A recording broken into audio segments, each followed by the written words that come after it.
3 no máximo, jogadores especialíssimos, como é o caso do Marcelo, o próprio Ganso, que no Fluminense voltou a jogar bem, tá? Você entende. Agora, o Fábio, tudo bem, é goleiro, mas já tem 40 e tralalá.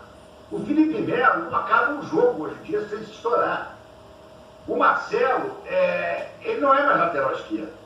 Ele é um jogador que, pelo talento que ele tem, ele consegue criar coisas importantes do meio para frente. Mas na lateral esquerda, ele está levando drible de jogador medíocre.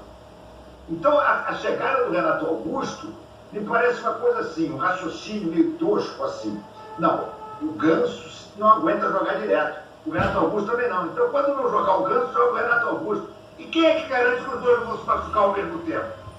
Entendeu? É uma coisa meio maluca. Sinceramente, para mim não faz o menor sentido. O time do Fluminense, no ano que vem, com a chegada do Renato Augusto, vai ter uma média de idade próxima dos 30, muito próxima dos 30. O que quebra um pouco é a garotada de Xerém que entra.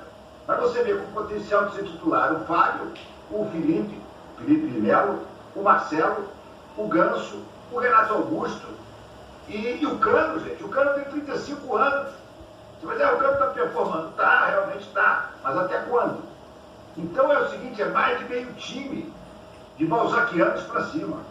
Eu não consigo entender isso, sinceramente. Se o Fluminense tivesse um time de garotos, um time ajustado, tá? Que o Diniz dissesse o seguinte, olha aqui, não, o Renato Augusto vai ser aquele cara que quando estiver bem vai dar um toque de qualidade no meio campo. Como o Renato Augusto chegou a fazer algumas vezes no Corinthians, gente. Quando ele estava bem, ele fazia diferença. Mas ele cada vez fica menos tempo bem. Porque ele tem problemas físicos que todo mundo conhece. Então eu não sei qual foi exatamente a taxa de utilização do Renato Augusto no Corinthians nesse último ano, mas muitas vezes ele ficou de fora. E muitas vezes também ele começou o jogo e não conseguiu acabar. Eu, sinceramente, não consigo entender.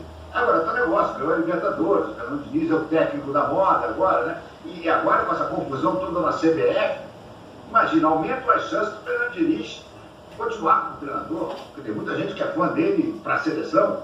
Se o Edinaldo não volta, o próximo que assumir pode dizer, não, o Ancelotti não vem porque o Ancelotti estava sentado com o Edinaldo. Vamos de Fernando Diniz mesmo. Não sei, cara, mas eu acho essa contratação do Renato Augusto absolutamente sem sentido para um clube como o Fluminense, que já tem um elenco tão envelhecido. Ô Renan, isso se explica só porque é o time do Fernando Diniz, no seguinte sentido, que é um time que joga muito diferente de todo mundo, sei lá, se cansa menos, o Diniz consegue explorar melhor a técnica dos seus jogadores. Por que você acha que no Fluminense isso, pelo menos até aqui, funcionou? Não que vai funcionar com o Renato Augusto. Bom, Tirone, quando eu ouvi a notícia do que o Renato é o Fluminense, eu pensei exatamente da mesma forma que o Renato Maurício Prado. Vocês não se conformam, né? O Renato Augusto, para fazer um revezamento com o Ganso, nenhum dos dois consegue jogar jogos seguidos, então faz um revezamento porque não tem muito sentido.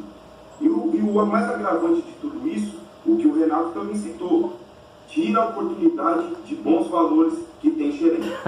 Tem um menino, quem sabe o Renato é impressionante. 20 esse ano, impressionante. Camisa 10, branquinho, baixinho, de uma dinâmica incrível, um ótimo jogador. Você acaba que você tira espaço desses jogadores aparecerem, certo? Quando você faz contratação do tamanho do Renato Augusto para um time como o Fluminense. O estilo do Diniz jogar é muito peculiar. Eu sinceramente não sou muito a favor, eu sou muito mais resultadista do que... Que homem, Eduardo! E era volante, então é o ideal da Maria. Volante resultadista. E ruim, insignificante. Tanto que ninguém conhece, ninguém lembra quem é. É um bom programa, porém recheado de adoradores, ó, dedo redondinho para cima, de mapas de calor. Graças a Deus, eu sou resultadista. Estou mais sozinha.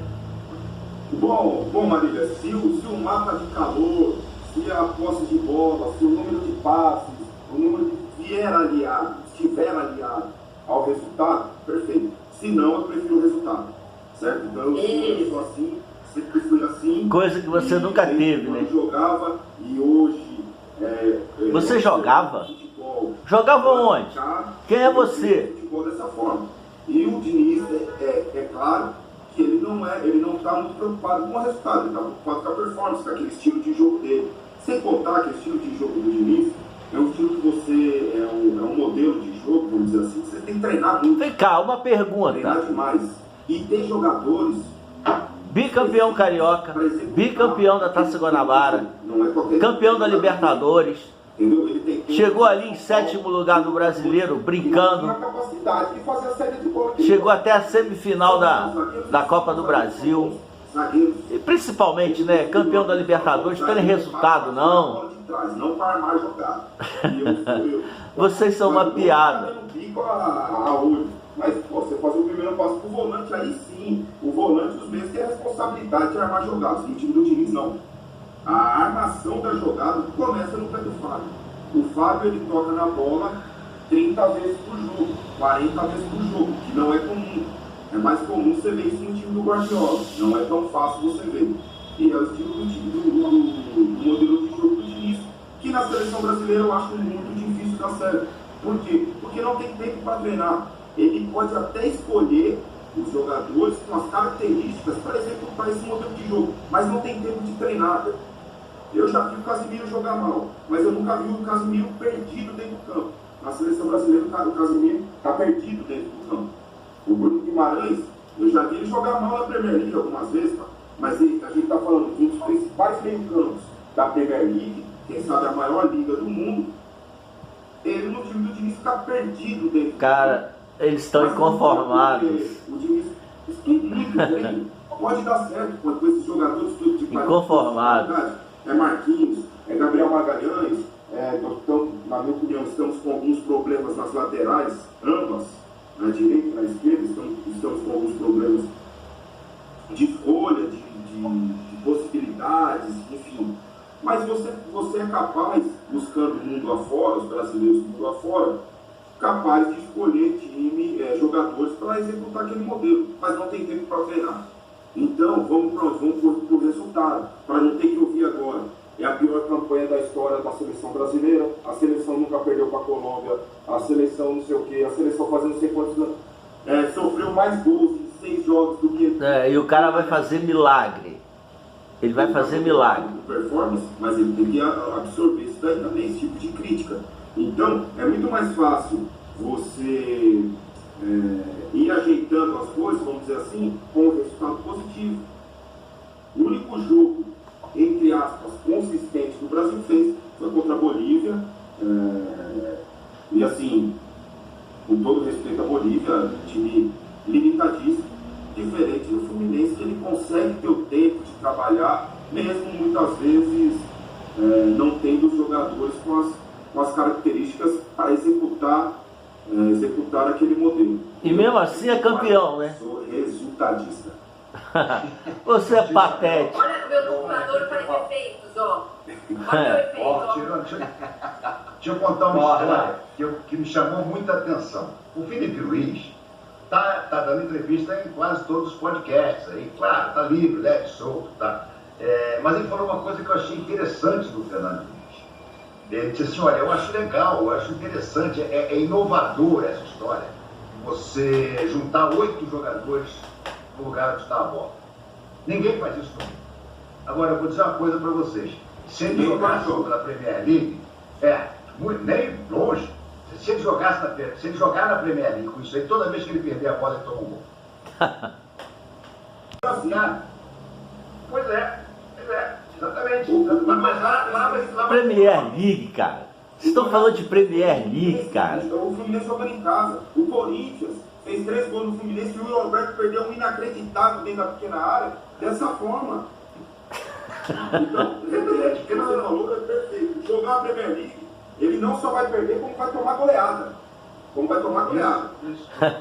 Só o Fluminense. Você sabe que eu vou torcer pro Fluminense e a final, porque eu quero ver o Fluminense jogar dessa maneira contra o City. Sinceramente. Eu tenho essa curiosidade também.